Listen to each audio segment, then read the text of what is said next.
Baik, shalom. Buka bersama saya di Yohanes pasal yang ke-11. Ayat yang pertama. Yohanes pasal yang ke-11. Ada 4 kali ibadah dan ini adalah ibadah terakhir yang saya segera selesaikan. Di tema yang pertama tadi saya bicara tentang aku sembuh dan aku memuliakanmu. Saya ambil kisahnya 10 orang kusta, 9 hilang, 1 kembali. Yang 1 kembali itu dikatakan sujud menyembah di bawah kaki Tuhan. Bahkan dia memuliakan Allah dengan suara yang nyaring. Itu orang saking gembiranya, lepra kusta. Sakit yang tidak biasa, bahkan dianggap sebagai kutukan. Dianggap orang yang paling berdosa di zaman itu, dikucilkan dan sebagainya. Tapi ternyata 10-10-nya disembuhkan sama Tuhan. Bahkan justru di tengah-tengah perjalanan untuk berjumpa dengan para imam, di mana para imam ini juga yang menjadi penentu apakah mereka betul-betul dianggap sembuh total atau belum. Ya, bahkan para imam hari itu mungkin dianggap sebagai orang-orang yang kayak zaman sekarang ya, mungkin saja orang-orang dianggap ya bisa bantu mendoakan, memberikan jalan keluar, minimal counseling. Tapi ternyata dalam perjalanan itu belum ketemu para imam, Tuhan sudah sembuhkan 10 orang sakit kusta. Artinya dalam hidup ini kadang memang ada proses. Tapi mungkin kita belum sampai di ujung apa yang Tuhan kehendaki. Baru tengah-tengah perjalanan, jangan-jangan di situ. Belas kasihan Tuhan mengalir di hidupmu. Makanya jangan pernah berhenti berharap kepada Tuhan. Ya. Yang kedua, tadi saya bicara tentang keselamatan itu lebih utama dari kesembuhan. Anda hari ini yang mungkin datang dengan sakit penyakit, tadi pagi, tadi siang, banyak orang dilawat, dijamah Tuhan luar biasa. Termasuk tadi ibadah AOG, anak-anak muda ngalami kelepasan. Lepas dari belenggu dosa dan lain sebagainya. Tengking beberapa roh jahat yang mengikat mereka, kepahitan. Makanya hati-hati ya orang tua, jangan terlalu kasar sama anak. Kadang anak itu bisa menyimpan rasa kecewa dan berujung kepahitan. Jangan bandingkan anakmu dengan anak orang lain. Setiap anak itu punya keunikannya masing-masing dari Tuhan. Biar dia menemukan 1, 2 atau 5 talenta dari Tuhan. Asal satu, taat dan setia mengerjakannya. Saya percaya mereka menjadi orang-orang yang pasti akan dilimpahi berkat dari Tuhan. Yang amin cuma sebagian, yang lain yang gak amin lagi sakit kah? Katakan amin. Semua sehat? Semangat kuat? Termasuk yang hari mungkin fisiknya lemah, saya percaya ada kesembuhan yang Tuhan sediakan bagi hidupmu hari ini. Ibadah yang ketiga saya bicara tentang waktunya bukan waktuku. Waktu Tuhan pasti yang terbaik. Walau kadang tak mudah dimengerti. Lewati kadang cobaan dalam hidup ini. Ku tetap percaya waktu Tuhan. Apa? Yuk pengen yuk naik refnya sekali lagi sama-sama katakan waktu Tuhan. Waktu Tuhan pasti yang terbaik. Ya, walau tak mudah dimengerti. Tapi ini yang pasti, lewati cobaan. Ku tetap percaya waktu Tuhan pasti yang terbaik. Katakan lewati cobaan. Semua angkat suara. Ku tetap percaya. Sebab apa? Waktu Tuhan pasti yang terbaik. Satu kali lagi, sekalipun kita melewati cobaan. Lewati cobaan. Katakan dengan tegas. Waktu Tuhan pasti. Hanya 2 kali ibadah yang di live streaming kan di YouTube. Ibadah yang kedua dan ibadah yang AOG tadi waktunya bukan waktuku. Semua ada perjalanan waktu. Tadi saya ambil kisah di 38 tahun orang yang terbaring sakit. Kolam Bethesda menanti. Hanya orang yang lebih cepat datang di tempat itu bahkan ada di goncangan air baru dia bisa sembuh. Lalu apa yang terjadi di orang yang sakit 38 tahun tadi? Gak ada orang yang bawa aku. Gak ada orang yang antar aku. Itulah seringkali menjadi alasan orang gak bisa mengalami berkat-berkat Tuhan. Suka apa? Berdalih. Jangan argumen sama Tuhan. Termasuk kepada orang-orang yang mungkin hari ini orang yang mengasihimu, mementorinmu, membimbingmu, mendidikmu. Apalagi kalau kita tahu orang itu hidup dalam iman, takut akan Tuhan. Dan kalau kita tahu orang itu buahnya betul-betul kelihatan, belajar banyak dengar asal petunjuknya itu sesuai dengan firman. Sekalipun itu mungkin tidak selaras dengan kondisi hatimu kok. Gak bisa ya, aku susah ya untuk jalani taat baca firman tiap hari. Suruh doa puasa. Selama itu dari firman Tuhan saya percaya. Jangan diargumentasikan. Jangan didebat. Lakukan saja. Kerjakan saja. Makanya lewati cobaan, ku tetap percaya waktu Tuhan pasti yang terbaik. Tapi kenapa waktu Tuhan gak bisa terbaik di hidup kita? Karena kita gak pernah percaya. Ku tetap percaya kuncinya. Dalam hidup ini gak bisa semua dapat kita pahami dengan sempurna. Percaya saja kata Tuhan. Dan di ibadah yang keempat yang terakhir ini saya akan bicara tentang hidupku di tanganmu. Saya akan mau kesaksian buat Anda. Di 3 kali ibadah saya belum kesaksian. Nanti di ibadah keempat kesaksian pengalaman pribadi saya. Hampir-hampir saya tidak punya empedu harus dipotong. Satu malam sebelum besok kita kembali menunjukkan hasil. Kita doa sama keluarga. Mungkin orang bilang gini, cuma empedu doang loh. Dokter juga bilang gak apa-apa Pak, bisa pakai obat pengganti untuk cairan yang dihasilkan empedu. Tapi orang kehilangan salah satu organ tubuh itu gak enak loh. Tapi ternyata besoknya hasil MRI berubah loh. Sama-sama saya katakan Tuhanku dahsyat. Semua katakan Allah luar biasa. Asal kita percaya saja Tuhan bisa mengubah segala sesuatu dengan cara dan waktunya. Kasih tepuk tangan buat Tuhan kita. Lazarus dibangkitkan. Ada seorang yang sedang sakit namanya Lazarus. Beberapa kali saya menemukan tokoh-tokoh di Alkitab yang berakhiran us. Sakeus, Matius, Yairus, Lazarus, ya kan? Markus, Saulus, Saus. Oh enggak ada ya Saus ya. Ia tinggal di Betania, kampung Maria dan adiknya Marta. Maria ialah perempuan yang pernah meminyaki kaki Tuhan dengan minyak mur dan menyekanya dengan apa? Artinya apa? Maria ini adalah orang yang melayani Tuhan.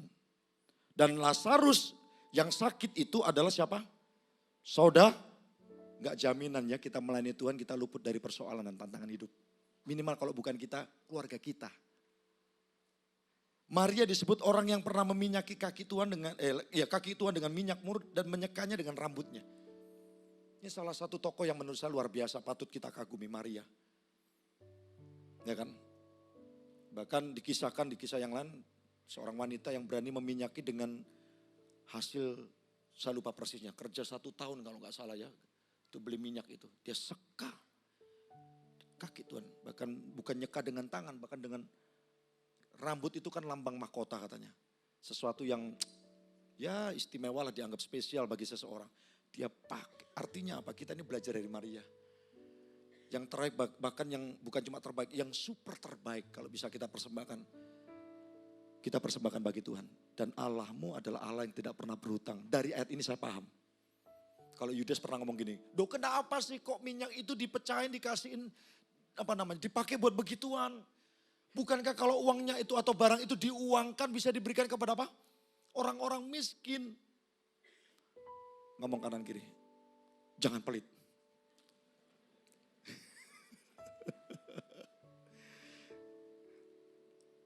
Jangan ketawa, bertobat. Jangan cuma ngingetin kanan kiri. Dirimu juga perlu diingatkan, jangan pelit untuk Tuhan. Yudas kan bilang begitu. Yang sok rohani gitu loh. Kalau diberikan kepada orang yang membutuhkan kan bagus nih. Siapa yang ngomong nih? Bendaharanya Tuhan Yesus. Mungkin orang yang ahli dalam manajemen keuangan. Wow, dia lihat efisiensi. Ujungnya pengkhianat juga. Kematian Tuhan ada andil Yudas di dalamnya. Dengan ciuman yang, apa itu bahasa Inggrisnya, terlalu murahan. Cheap. Makanya kita gak boleh ketipu dengan apa yang nampak di depan mata.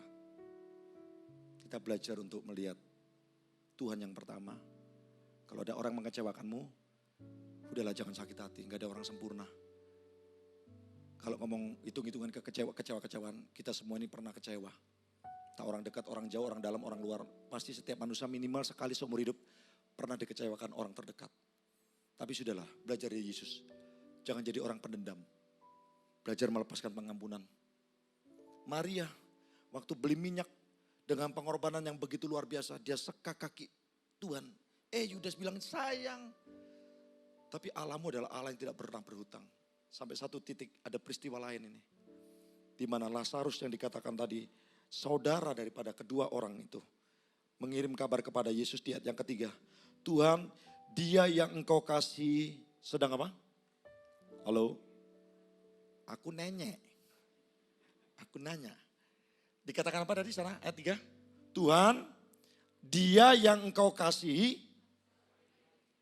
Kok bisa ngomong Tuhan dia yang engkau kasihi? Maria tahu Tuhan itu mengasihi semua orang. Termasuk hari ini Anda yang hadir di ibadah Jumat Agung ini. Anda mau orang lama, orang baru. Anda baru kena masalah, gak kena masalah. Setiap kita ini dikasihi oleh Tuhan. Makanya perkataan kita harus jadi perkataan yang membangun. Bukan cuma untuk orang lain, juga terhadap dirimu sendiri. Kadang orang itu suka menghakimi dirinya sendiri. Bercermin di depan kaca begitu. Kamu memang bodoh, kamu ini goblok, kamu ini orang berdosa, kamu ini gak patut diberkati, kamu ini memang gak bisa dipakai Tuhan. No way, jangan. Seburuk-buruknya Anda dan saya sebagai manusia, kita ini disebut sebagai biji mata Tuhan loh. Untuk itu ibadah Jumat Agung kita peringati kematiannya. Kenapa? Dia mengasihimu dan dia mengasihiku. Katakan amin. Saya dengar cuplikan satu hamba Tuhannya, malaikat melakukan kesalahan dibuang. Manusia Anda dan saya melakukan dosa, Tuhan mati, Tuhan tebus, Tuhan kejar, Tuhan cari, dia temukan kembali. Dia pulihkan, dahsyat gak? Malaikat bikin kesalahan, melakukan kejahatan, dibuang, dipisahkan. Lucifer. Kita manusia bikin salah, bikin dosa, udah diingetin jangan makan buah yang satu itu. Masih aja gak denger-dengeran. Bukan Adam yang minta ampun, cari Tuhan. Tuhan.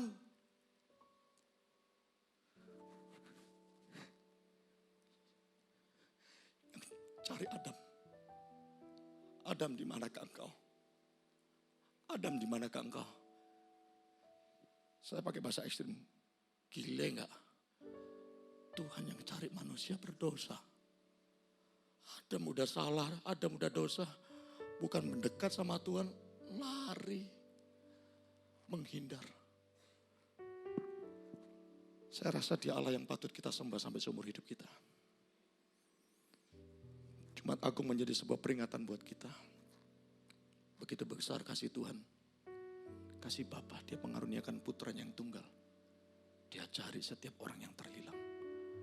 Dan kalau Anda sudah diketemukan, please ya. Jangan hilang lagi. Covid 2 tahun lebih, banyak domba Tuhan terhilang. Puji Tuhan Mawar Saron jadi kandang yang tetap baik. Untuk kita ini kawanan domba bisa terkumpul. Kita janjian ya, sampai Tuhan datang, kita ada di kandangnya Tuhan. Sampai nanti kita dipanggil Tuhan. Saya gak tahu siapa duluan, tanya kanan kiri, lu atau gua duluan? Saya gak mau duluan, lu aja dulu. Makanya hari ini saya kasih judul khotbah, hidupku di tanganmu.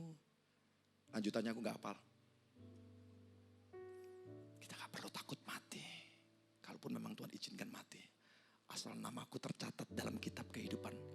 Cukup untuk jaminan hidup yang kekal buatku dan buat keluargaku. Amin. Tuhan gak pernah berhutang. Gak jaminan orang melayani, orang dekat sama Tuhan luput dari tantangan hidup. Maria pun kena. Siapa? Minimal saudaranya diizinkan sakit bahkan sampai berujung kematian. Tapi Allah kita Allah yang luar biasa. Ayat yang ke-4. Ketika Yesus mendengar kabar itu, ia berkata, penyakit itu tidak akan membawa kematian. Tetapi akan menyatakan kemuliaan Allah. Sebab oleh penyakit itu, perhatikan. Sebab oleh penyakit itu, saya ulangi sekali lagi, perhatikan.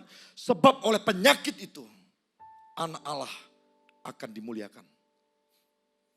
Kadang lewat persoalan, lewat sakit penyakit, cancer bahkan sekalipun. Tuhan ingin menyatakan kemuliaan loh. Ada orang pernah bertanya gini, kenapa kok harus saya yang kena cancer ya Pak? Kenapa kok harus saya yang kena tumor ya? Saya juga tanya kemarin, kenapa harus saya yang kena batu empedu? Kenapa bukan orang lain? Sampai akhirnya saya bilang sama diri sini, salahmu sendiri banyak makan minyak.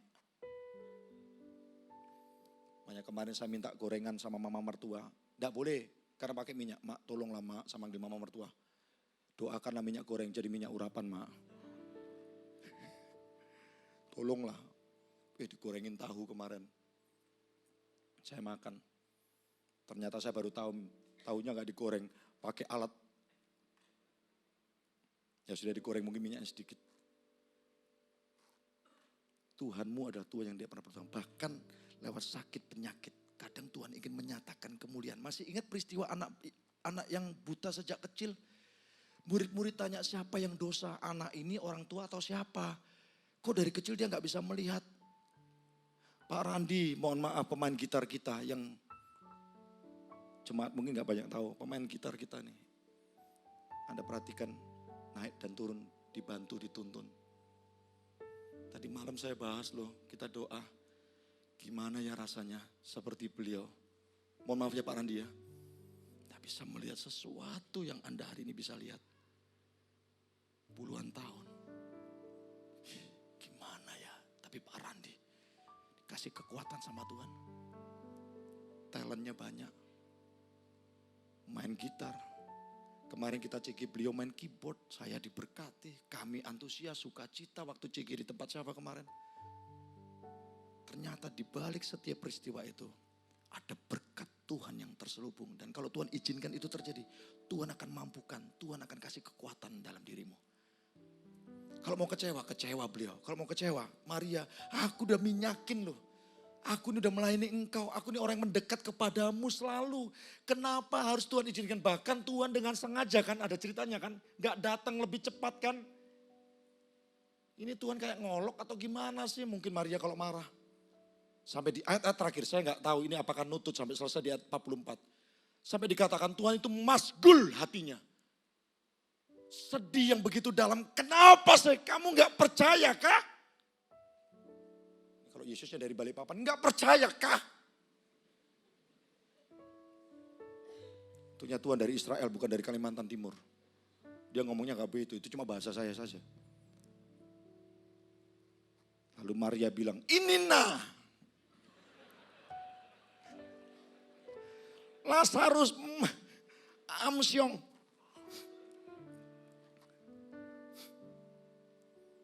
Saya yakin lewat setiap sakit penyakit termasuk Bapak Ibu Saudara yang pegang nengtek, Tuhan ingin menyatakan kemuliaan di dalam hidupmu. Tetap setia taat. Jangan kecewa sama Tuhan. Jangan marah sama Tuhan.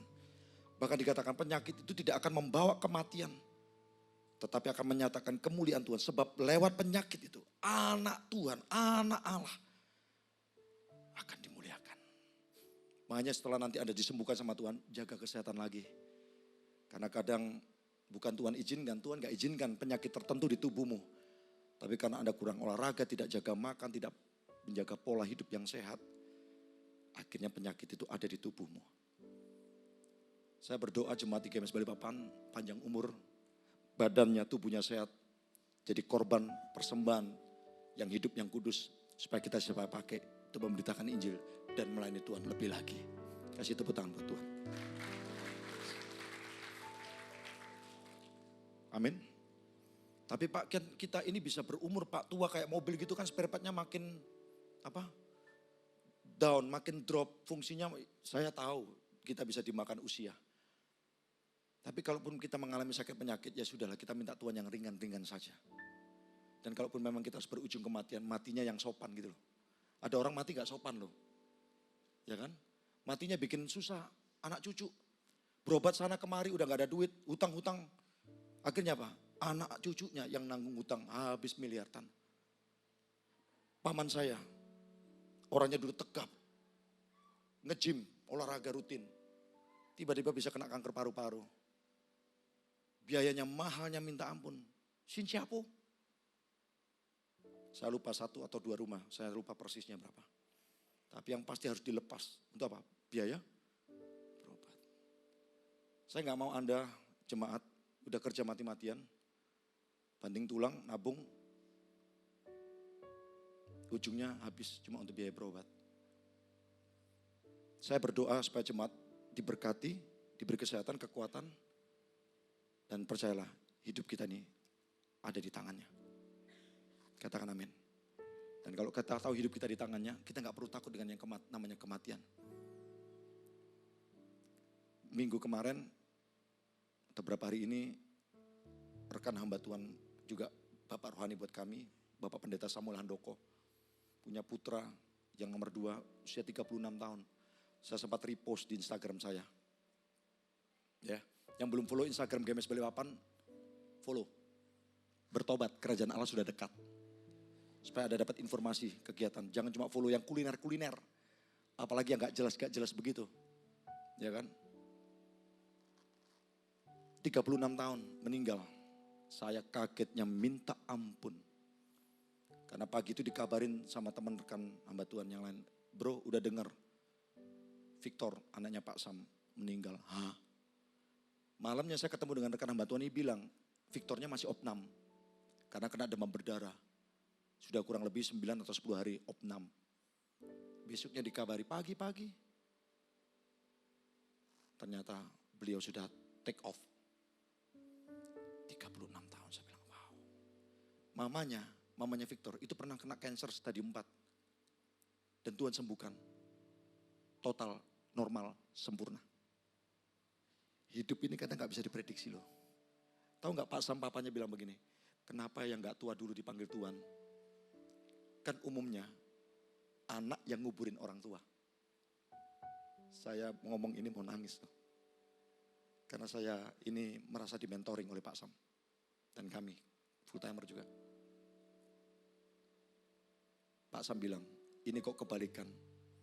Papa yang harus makamkan anak yang seharusnya masih panjang perjalanan hidupnya. Makanya jangan sombong. Hidup ini gak bisa diprediksi. Yang belum bergereja lokal, cari gereja lokal. Ibadah rutin, jangan bolong. Jangan dikit-dikit kepahitan sama hamba Tuhan, sama gereja, sama teman gereja. Udah stop. Apalagi yang cowok, jangan baperan. Tadi pagi waktu kita doakan, kita gak terima list, tanya beberapa orang, bapak-bapak. Sakit apa? Sakit hati. Sakit hati. Orang laki loh. Duh, saya tahu kita manusia masih bisa kecewa. Tapi udahlah, bye-bye lah sama kepahitan. Yang setuju katakan amin. Udah gak zaman guys. Pakai hati kita. Itu memuliakan Tuhan. Daripada berujung cancer, kepahitan. Belum tentu yang rugi orang lain. Anda yang rugi. Belum lagi keluargamu. Halo. Amin. Pernah dengar ceritanya orang yang di rumah sakit. Ya kan? Yang satu orang Indonesia, yang satu orang luar. Ya. Yang orang luar bilang, I'm from USA. You, Indonesia. How old are you? I'm 40, dia bilang. Dia bilang, I'm 30. Lalu orang bule ini bilang, cancer. Orang Indonesia bilang, I'm Sagittarius.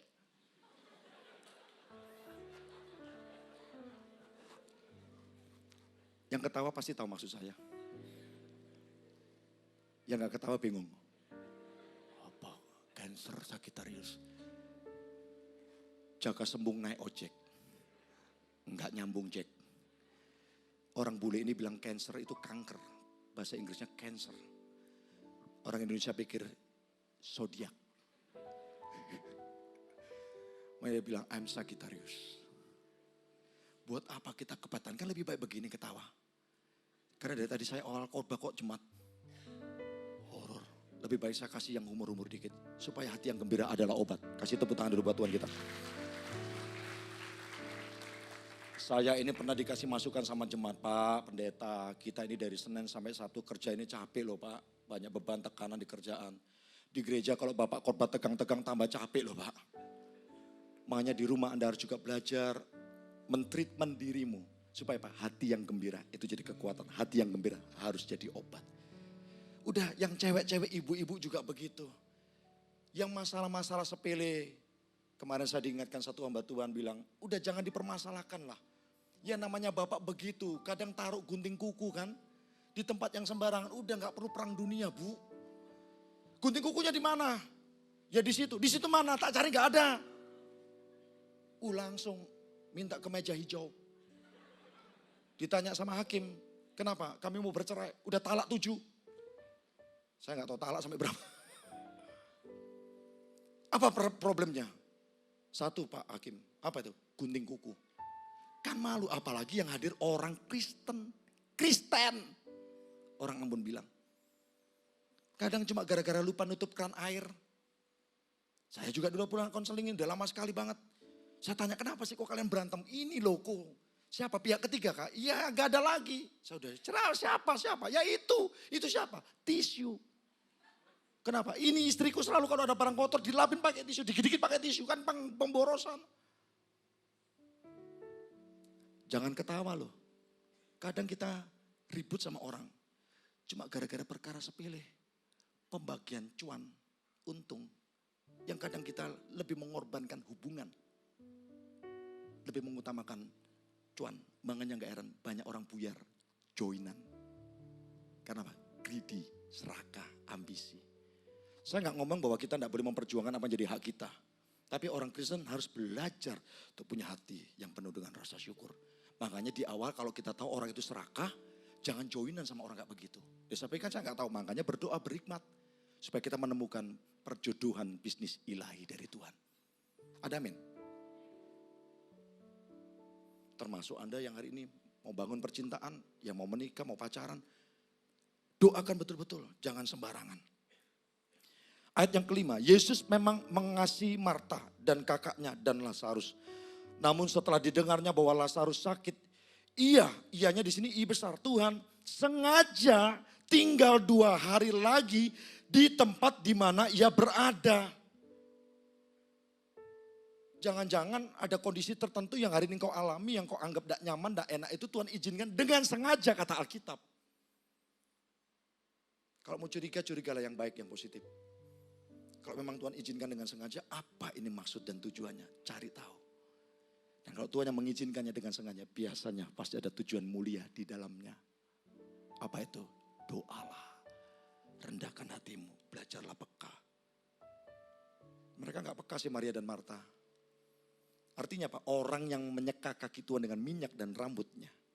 Orang yang dekat sampai melayani sedemikian rupa pun gak jamin orang itu peka.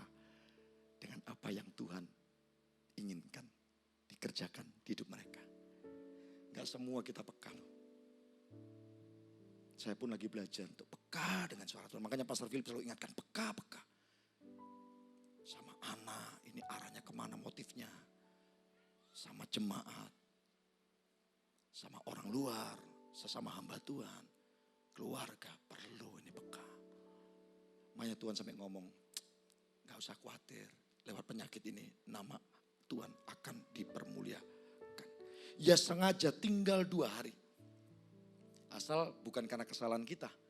Tapi kalau memang ada sesuatu yang Tuhan dengan sengaja lakukan, biasanya itu ujungnya berkat dan kemuliaan. Makanya pencobaan tidak pernah melebihi kekuatan. Kalau Tuhan izinkan, Tuhan berjanji, Tuhan akan kasih jalan keluar yang terbaik bagi orang-orang yang dicintainya. Jangan bersungut-sungut, jaga perkataan, katakan iman, perkatakan hal yang baik. Supaya dengan itu engkau tetap kuat menjalani kehidupan yang Tuhan izinkan. Ayat yang ke-7, tetapi sesudah itu ia berkata kepada murid-muridnya, mari kita kembali lagi ke Yudea. Murid-murid itu berkata kepadanya, Rabi, baru-baru ini orang Yahudi mencoba melempari engkau, masih maukah engkau kembali ke sana? Loncat di ayat yang ke-35. Ya.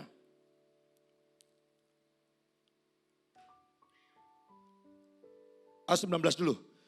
Di situ banyak orang Yahudi, ayat 19 ya, yang telah datang kepada Maria dan Marta untuk menghibur mereka berhubung dengan kematian saudaranya.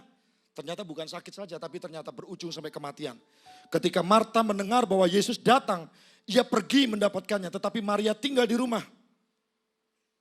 Mungkin ngambek dia. Maka kata Marta kepada Yesus, Tuhan, sekiranya engkau ada di sini, saudaraku pasti tidak mati. Tetapi sekarang pun aku tahu bahwa Allah akan memberikan kepadamu segala sesuatu yang kau minta kepadanya. Kata Yesus kepada Marta, saudaramu akan bangkit. Kata Marta kepadanya, aku tahu bahwa ia akan bangkit pada waktu orang bangkit pada akhir zaman. Jawab Yesus, akulah kebangkitan dan hidup. Barang siapa percaya kepadaku, ia akan hidup walaupun ia sudah. Ini ayat powerful. Makanya saya kasih judul khotbah ibadah yang keempat, hidupku di tanganmu. Karena betul kata Pastor Yudi, kita bisa meninggal dunia, tapi kita gak bisa mati.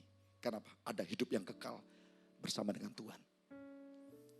Kita akan meninggalkan dunia yang sementara ini. Kalaupun mati, mati sementara. di dunia ini. Tapi kita akan hidup. Dikatakan, barang siapa percaya kepadaku, dia akan hidup walaupun telah mati. Saya berdoa saya bisa dapat umur panjang. Tapi saya pun percaya hidup adalah Kristus dan mati adalah keuntungan. Jangan jadi orang Kristen yang takut dengan kematian, tapi lebih takutlah kepada kebinasaan. Karena banyak orang takut mati, tapi gak takut binasa karena hidup dan tinggal dalam dosa. Saya ulang ya, jangan jadi orang Kristen yang takut mati, tapi lebih takutlah kepada kebinasaan. Karena itu lebih mengerikan. Dikatakan kertak gigi, panasnya api penghukuman, itu lebih menyakitkan dan lebih menakutkan dibandingkan kematian kita di dunia yang sementara ini. Makanya jadilah gadis yang bijaksana. Bawa pelita, punya buli, berisi persediaan minyak. Supaya apa? Ketika nanti mempelai itu datang, bisa jadi sebelum kita mati Tuhan datang jemput gereja. Atau memang kita diizinkan mengalami kematian. Tapi kita mati dengan sopan, mati dengan damai. Tidak nyusahkan orang siapa-siapa. Tapi kita tahu nama kita, hidup kita sudah dijamin hidup yang kekal oleh karena Tuhan. Amin. Sebetulnya di dunia ini ya, orang yang paling berbahagia itu siapa kalau bukan Anda dan saya? Anak-anak Tuhan. Gitu masih orang bingung, ngejar ini, ngejar itu. Saya ngajarin ini bukan berarti membuat Anda jadi pesimis ya. Tapi banyak orang berambisi ngejar ini dan itu sampai-sampai tidak punya waktu untuk Tuhan, tidak punya waktu untuk keluarga. Dan ujungnya apa yang dia kejar toh sia-sia. Ada orang sharing sama saya, ada orang mengingini tempat dan posisi saya, ada orang yang mengingini apa yang saya punya. Tapi kalau mereka di posisi saya, kalau boleh tukar guling gitu ya. Lebih baik saya di posisi mereka hidup sederhana, tapi keluarganya kompak, solid jadi satu, melayani Tuhan. Dibanding dengan posisi saya yang hidup tidak bisa tidur dengan nyenyak. Paham maksud saya? Ternyata bagi sebagian orang, ranjang tempat tidur bed dengan merek terkenal pun tidak bisa memberikan yang namanya rasa tidur dengan pulas. Makanya saya kemarin waktu di MRI, dibilang sama petugasnya begini, Bapak tadi tidur ya di dalam? Kenapa? Dipanggil-panggil Pak gak ada suara. Duh kenapa? Kok bisa ya orang tidur di dalam ruang MRI? Duh memangnya kenapa gak boleh ya? Saya di pesawat datang mau take off besok orang, orang sembahyang apa? Kalau udah ada pemberitahuan, biasa pramugari kalau udah duduk gitu ya, udah dia pasang safe belnya, sabuknya, udah saya letakkan kepala, tidur saya sudah. Nanti tinggal beberapa waktu mau landing, saya bangun. Sampai istri saya bilang, kamu ini kok enak betul hidupmu. Saya tanya kenapa? Ada masalah gak ada masalah. Kamu kalau udah meletakkan kepalamu di atas, karena kalau Yesus begini, dia tidak ada tempat meletakkan kepalanya. Saya masih punya tempat untuk meletakkan kepala saya. Bahkan sejak detik saya meletakkan kepala saya di tempat tidur saya langsung. Kenapa? Hidupku di tangannya Tuhan. Saya gak khawatir orangnya. Saya bisa khawatir, tapi saya serahkan kekhawatiran saya ke dalam tangan dan kehendaknya. Katakan amin. Hidupku di tanganmu ya Tuhan. Hidup matiku di tanganmu. Kayak Daniel gitu loh. Mau diancam sama orang-orang. Kalau kamu gak nyembah, siapa itu raja ya. Patung ini ya. Kamu nanti kita hukum lo ya. Dimasukkan dapur perapian menyala ya. Bahkan sempat dimasukkan ya. Sampai berapa kali lipat ditingkatkan panasnya. Gak mati tuh. Kalaupun Tuhan gak inginkan satu helai rambut jatuh, bahkan dikatakan satu helai rambutnya Daniel and the gang, gak ada yang hangus. Kalau Tuhan bilang no, ya no. Tapi kalau bilang yes, dia sekali tombol off, habis jantungmu selesai. Gak ada yang bisa hambat. Mau pakai juduk yang disetrum itu, tetap kalau bilang no, home, pulang, comeback. Siapa yang mau bisa cegah? Sampai saya pernah dengar ada tokoh orang yang sangat diberkati luar biasa di Indonesia. Saya gak sebut namanya. Saya lupa persisnya berapa tahun, 3 tahun atau 4 tahun. Itu pakai alat bantu loh. Ditaruh di rumah. Untuk bisa tetap diharapkan hidup. Sampai habis, saya gak tahu berapa miliaran itu. Semua alat-alat di rumah sakit. Enggak semua lah, sebagian besar. Itu alat bantu. Ditaruh di rumah. Ya orang berduit. Padahal dokter udah bilang, ini gak bisa, ini alat bantu. Tapi namanya orang masih mau mengupayakan, apalagi dana ada. Ya kan? Tetap akhirnya berangkat juga. Mari kita belajar hidup kita ini dalam tangan Tuhan. Biar kalau kita hari diberi kesempatan masih bernafas, ayo layani Tuhan. Tidur nyenyak, gak terlibat pinjol. Ya kan? Kenapa? Uang kita cukup untuk sehari-hari, gak perlu cari utang sana utang sini. Hidup seadanya apa yang Tuhan percayakan. Gak perlu mengejar ini dan itu. Harus sekolah di luar negeri. Handphone harus gambar buah yang digigit. Yang ketawa Anda pasti paham maksud saya. Handphone yang gambar buah digigit. Nggak boleh nyebut merek. Ya kan? Kalau nggak pakai handphone itu kayaknya kita ini belum pede. Sepatu juga begitu. Kalau nggak yang centang. Rasanya kok kayak belum berjalan di atas air ya pastor. Black Kedes. Makanya bapak-bapak kalau mau buat usaha Pak, sepatu Pak. Saya kasih masukan Pak. Pakai logo dan brand yang gampang silang Pak. Buat lawan yang centang tadi. Tas juga begitu. Jam juga begitu. Baju juga begitu. Saya nggak anti dengan barang branded. Lihat semuanya sekarang. Mana ada yang berani sekarang expose di Instagram. Banyak yang di private. Bahkan mulai di take down. Bukan cuma kita yang take down di GMS kalau salah mempost. Ternyata banyak orang toko-toko sekarang take down. Tahu kenapa? Masih ada 1 bulanan kurang lebih berapa minggu. SPT badan usaha harus dilaporkan. Banyak pengusaha ketakutan. Saya pikir ngapain jadi pengusaha takut.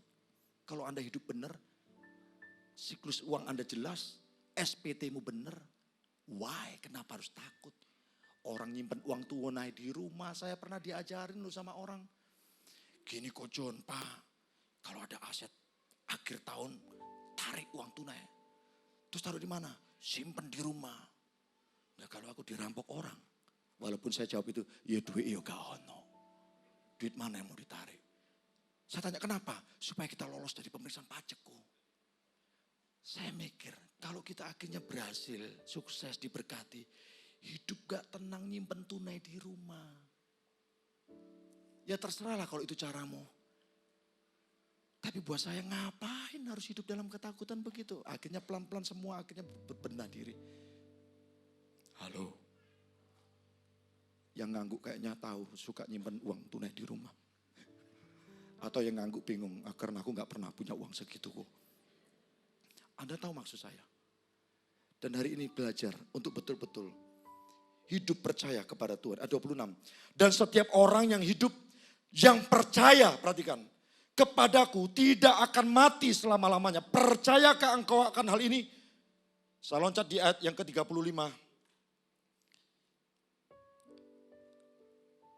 Maka menangislah Yesus. Ayat 34 dulu ya, ayat 33. Ketika Yesus melihat Maria menangis dan juga orang-orang Yahudi yang datang bersama dengan dia, maka masgullah hatinya. Ia sangat terharu dan berkata, di manakah dia kamu baringkan? Jawab mereka, Tuhan marilah dan lihatlah. Ayat 35, maka menangislah Yesus. Ayat 33, 34, 35. Tahu nggak apa yang membuat Yesus nangis dan terharu? Bukan karena melihat suasana dukanya. Tapi karena Yesus kok masih bisa melihat mereka itu belum percaya dengan statement, kalimat, kata-kata yang dia bilang di awal. Penyakit ini tidak akan membawa kematian.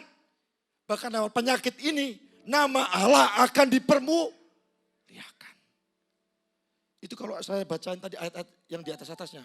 Mereka masih gundah gulana, galau, panik. Itu sifat manusia. Makanya apa membuat hati Tuhan masgul? Kita ini seringkali masih meragukan Tuhan. Padahal udah berkali-kali kita ini ditolong sama Tuhan.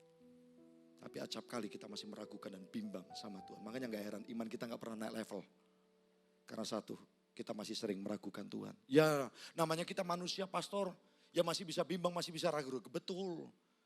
Tapi jangan jadikan itu kebiasaan dikit-dikit. Bahkan perkara sepele pun kita masih bimbang. Perkara sepele pun masih ragu-ragu. Padahal Tuhan ajarkan kita melangkah saja, percaya saja. Makanya Pastor Philip ingatkan kita, salah itu biasa. Asal kita belajar dari kesalahan itu. Jadi orang lebih hati-hati. Tapi bukan berarti kita tidak melangkah dengan iman termasuk. Dengar baik-baik. Perhatikan baik-baik. Ada yang belum dibaptis air baptis selam. Yang masih ragu-ragu dan bimbang, saya tantang Anda. Yang logikanya masih jalan, kalau gini gimana? Kalau gitu gimana? Nanti jatuh dalam dosa. Udah, taat sama Tuhan itu ada waktunya. Jangan selalu dipikir dengan logikamu. Apalagi kalau bicara penyerahan. Jangan mengandalkan kekuatanmu sendiri. Saya pernah ngalami capek yang namanya hidup jauh dari Tuhan. Hanya cuma satu yang Tuhan tunggu hari itu. Diri saya dibaptis. Dan sejak saya dibaptis, saya itu kayak sedang memindahkan sebuah setir kepada seorang yang ahli untuk mengendarai apa itu? Kemudi hidup saya. Saya kembalikan ke tangan Tuhan. Karena selama ini saya banyak mengendalikan hidup dengan kekuatanku sendiri. Saya capek, saya kosong hidup ini. Saya lelah, saya bilang Tuhan, ku persembahkan hidupku kepadamu Tuhan, untuk kemuliaan 2000 tahun lalu, 20 tahun yang lalu, ku berikan hidup ini sebagai persembahan yang berkenan pada. Saya persembahkan hidup saya tahun 2000 dan 2001 saya memberi diri untuk dibaptis. Dan sejak itu saya serahkan setir kemudi saya. Dia jadi nakoda, dia jadi pilot. Saya jadi penumpangnya. Saya ikuti arus arah tujuan yang dia kehendaki atas hidupku. Baptis yuk. 3 kali ibadah semuanya dipenuhi dengan orang-orang dibaptis. Saya berdoa ibadah yang terakhir pun, ibadah penutupan, ada orang yang kembali memberi dirinya dibaptis. Kasih tepuk tangan buat Tuhan. Saya akan cepat. Lalu ayat 37, tetapi beberapa orang di antaranya berkata, ia yang memelekkan mata orang buta. Tidak sanggupkah ia bertindak sehingga orang ini tidak mati? Maka masgulap pula hati Yesus. Lalu ia pergi ke kubur itu. Kubur itu adalah sebuah gua yang ditutup dengan batu. Kata Yesus, angkat batu itu. Marta, saudara orang yang meninggal itu, berkata kepada Tuhan, ia sudah berbau sebab sudah 4 hari ia mati. Kalau orang mati suri kan sebentar. Ini 4 hari udah bau. Bahkan bisa jadi udah keluar cairan. Ya kan? Ayat 40, jawab Yesus, bukankah sudah kukatakan kepadamu, jikalau engkau percaya akan melihat kemuliaan Allah, maka mereka mengangkat batu itu. Lalu Yesus menengadah ke atas dan berkata, Bapa, aku mengucap syukur kepadamu karena engkau telah mendengarkan aku. Aku tahu bahwa engkau selalu mendengarkan aku. Tetapi oleh karena orang banyak yang berdiri di sini mengelilingi aku mengatakannya supaya mereka percaya. Anda bisa rasakan jeritan Yesus. Maskulnya karena masih banyak orang yang meragukan Tuhan. Anda udah berapa tahun ikut gereja, ibadah di gereja, dengar khotbah, tapi pulang dari gereja langsung pus imanmu down lagi. Ya memang betul sih Pak Pendeta bilang, tapi kalau nggak ada ini, kalau nggak ada itu mana bisa. Saya capek kalau berdebat dengan orang model begitu. Belum apa-apa udah dipatahkan oleh diri dan statementnya sendiri. Capek ngomong sama orang kayak begitu. Makanya saya malas kalau nurutin orang kayak begitu, buang-buang waktu. Saya bukan nggak mau konselingin jemaat, tapi kalau isinya berdebat, Yesus aja sampai masgul, apalagi saya yang cuma manusia. Dia 100% manusia, dia 100% Tuhan. Saya 100% manusia, saya bukan Tuhan. Kadang capek ngomong orang saya begitu. Saya berharap hidupmu jangan buat Tuhan capek, sekalipun Tuhan tidak bisa capek. Jangan buat hati Tuhan masgul lagi kayak begini. Percaya saja, masa depanmu ada di tangan Tuhan. Bahkan hidupmu ada di tangannya. Katakan amin. Termasuk anak cucu orang benar, tidak pernah dibiarkan meminta-minta. Kalaupun kita jatuh tergeletak, kita jatuh tidak sampai tergeletak karena ada tangan atau ada Tuhan yang menopang tangan kita. Perkatakan firman-Mu. Ayat 43. Dan sesudah berkata demikian berserulah ia dengan suara keras, Lazarus, mari keluar. Orang yang telah mati itu datang keluar. Mati udah 4 hari, bau lagi. Kaki dan tangannya masih terikat dengan kain kapan dan mukanya tertutup dengan kain peluh. Kata Yesus kepada mereka, bukalah kain-kain itu dan biarkan dia pergi. Catat 3 poin. Hidupku di tanganmu. Yang pertama, jangan takut dengan kematian. Takutlah akan kebinasaan. Asal jaga diri, jaga kesehatan, tapi ada penyakit yang tiba-tiba menghampirimu. Jangan takut kematian. Lebih takutlah kebinasaan karena kau tidak pernah terima Tuhan, apalagi tidak pernah memberi diri untuk dibaptis, bertobat. Kami gereja Mausaron selalu siap sedia Bahkan kayak ibadah Jumat Agung begini, ibadah Minggu selalu ready, standby. Itu setiap orang memberi dirinya, diperdamaikan dan dibaptis. Kita siap untuk orang-orang yang demikian. Yang kedua, hiduplah untuk Kristus, jangan hidup untuk diri sendiri. Ini teguran buat kita. Hidup untuk Tuhan, jangan hidup untuk bisnis. Jangan hidup untuk karir saja. Jangan hidup Anda untuk studi saja. Saya heran ada anak-anak saya kemarin, anak Augie, saya tanya, kenapa sih kalau kamu ujian itu sampai gak ke gereja? Gereja cuma 1,5 jam. Cepetan pulang kan bisa belajar. Iya kok, kalau enggak nanti begini. Ya saya enggak maksa anak-anak untuk datang ke gereja harus meninggalkan studinya ya. Tapi saya bingung, ada anak-anak itu yang gak sampai belain gak ibadah cuma gara-gara besoknya ujian. Ya kalau ke gereja terus kelayapan ya itu gak bener. Tapi kalau datang ke gereja dan pulang terus belajar atau 1 hari sebelum ibadah belajar kan gak masalah. Gak masalah maksudnya. Tapi kenapa ada orang sampai belain gak ibadah gara-gara besoknya ujian? Hiduplah untuk Kristus. Jangan hidup hanya untuk bisnis, jangan hidup untuk pelayanan saja. Jangan hidup untuk karir, jangan hidup hanya untuk studi. Tapi hiduplah untuk Kristus. Yang setuju katakan yes. Yang ketiga yang terakhir. Belajar untuk memahami bahasa Tuhan dalam hidupmu. Kalau Tuhan bilang tidur Lazarus bukan mati, percayalah. Termasuk bisnismu yang hari ini kau bilang, Pak Amsyong sudah kerjaanku. Mati sudah. No. Gak ada kata mati bagi bisnis orang percaya. Kok gak ada yang amin? Gak ada kata mati bagi karir orang percaya. Yang turun pasti bisa naik. Kalau Tuhan bisa kehendaki. Karena Tuhan berjanji, kau tetap naik tidak pernah turun. Kau jadi kepala dan bukan ekor. Tidak ada istilah kalah bagi orang percaya. Karena kita dari awal disebut sebagai umat yang lebih daripada pemenang. Artinya apa? Takdir kita dari sana. Kita selalu menang di setiap bidang kehidupan ini. Asal kalau kita mau mengandalkan Tuhan. Bijaksanalah dan teruslah berhikmat. Tidak ada istilah kalah dalam kerajaan Allah. Kita datang kepada Tuhan.